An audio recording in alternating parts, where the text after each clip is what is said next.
Ramadan, it's not only the month where you get closer to God and your family, but it's also the month where you get better physically and mentally. I personally enjoy fasting 1 month every single year. I see it as a challenge, and I think that everyone should fast at least once in a year. For us, Muslims on self-improvement who should be fasting every single day for a month and working out 4 to 5 or maybe 6 times a week, it might be a bit confusing to understand.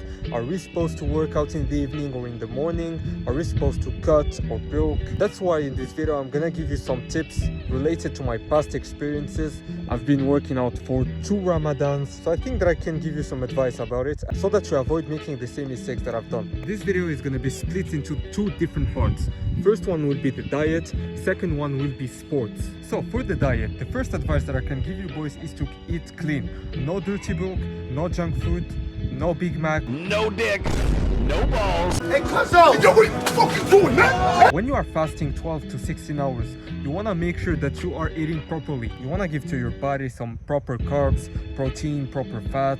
Last year I was too dependent of my emotions, therefore sometimes I was going to McDonald's, Burger King, when I could have just prepared something at home. So I ended up losing muscles and gaining more fat. If you are a person that can't handle too much food within a short period of time, what I can suggest you is to start eating dried fruits such as almonds, dried raisins. You know, when you think about it, almonds is a cheat code because for 100 grams you have more than 621 calories. If you have a diet of 3000 calories, eating 100 grams of almonds is approximately 1/5 of your diet. If you are eating before al-fajr and you don't feel like eating, almonds is key. You can also add on top of that you should eat during specific time during the night. You don't want to all in during iftar, or you don't want to eat badly. You want to make sure that you don't eat depending on your emotions.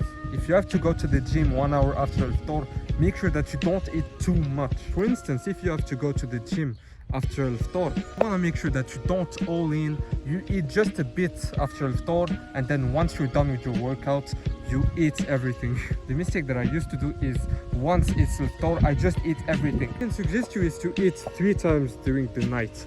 Once after iftar, once after Isha, and once before al-fajr. If you have to eat 3000 calories, I would eat 1000 after iftar, 1000 after Isha, and 1000 before iftar. If you plan to work out in your fasting time, you want to make sure that you drink hella water. You want to drink up to 3 to 4.5 liters of water in surplus. Trust me, it's gonna make your sessions more efficient. 2 years ago, I wasn't drinking enough water, so my sessions were really bad. I was being unproductive the whole day, and I couldn't even do half of what I was doing before Ramadan. Last topic that I want to bring for the diet, boys, is cutting.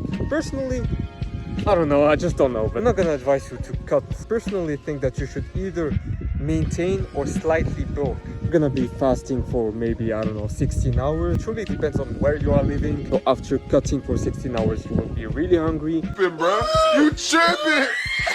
And if you only eat maybe 1k, 1.5k calories a day, you're not gonna last 2 weeks. Believe me, boys, you're not gonna last 2 weeks, and then you're gonna dirty bulk after that, and it's gonna be horrible. In contrast, if you believe that your percentage of body fat is just too high, just cut. Go for a cut, because Ramadan is the best time to cut. If you just want to do an all-in and you don't care about your muscle mass, but you will have to be tough mentally in order to do so. For the sport, you have to see by yourself. Most people will suggest you to either work out before al-ftar or after al-ftar. I just either do it after al-ftar or in the morning. I don't know why, because when I work out in the morning, I have a lot of energy as I ate before al-fajr, and I feel like it's okay for me to work out for 1 to 2 hours, then fast for 10 more hours. But it's me. You have to find out by yourself whether you are better when you are working out before iftar, after iftar, in the morning. The only thing that I can tell you, boys, is that if you want to lift heavy weight, it's probably better to do it after iftar. I either do it in the morning or after iftar, but certainly not before iftar.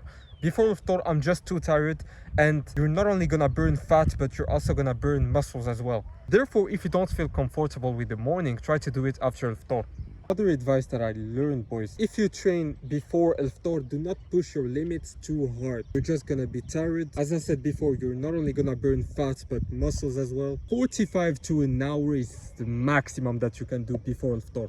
After iftar, it doesn't matter. Your stomach is full, therefore you're gonna burn more fat. Let's say now you wanna do some cardio. You wanna make sure that you do not do cardio in hot areas. This is what I did last year. I couldn't even last 25-30 minutes of run just because I was running while the sun was shining at me. Try to work out in colder areas and you will get better results. Last advice that I can give you boys is to have enough sleep. The majority say that on average we need 8 hours of sleep, but honestly it truly depends. Some people need 6 hours, others 10 hours. So find by yourself how much hours you truly need and make sure that you sleep enough. If you have to sleep 7 hours, you sleep 7 hours. If you have to sleep 8, 9, 10, 10. This is the mistake that I avoided this Ramadan. However, for my 2 other Ramadans, I was sleeping 4 hours, 5 hours maximum. Keep in mind that if you want to keep your muscle mass, you have to wake up at 4 a.m. You have to eat 1,000 calories. You want to be consistent. Our objective, boys, is to be ahead of competition. We want to make sure that we keep our muscle mass. We want to make sure that we're as efficient as possible. Everything that I said in this video is personal experience. If you are a professional or a nutritionist and I said something wrong, correct me in the comments. If you like this kind of videos, leave a like, subscribe, leave a kind comment. I love you all. Mwah.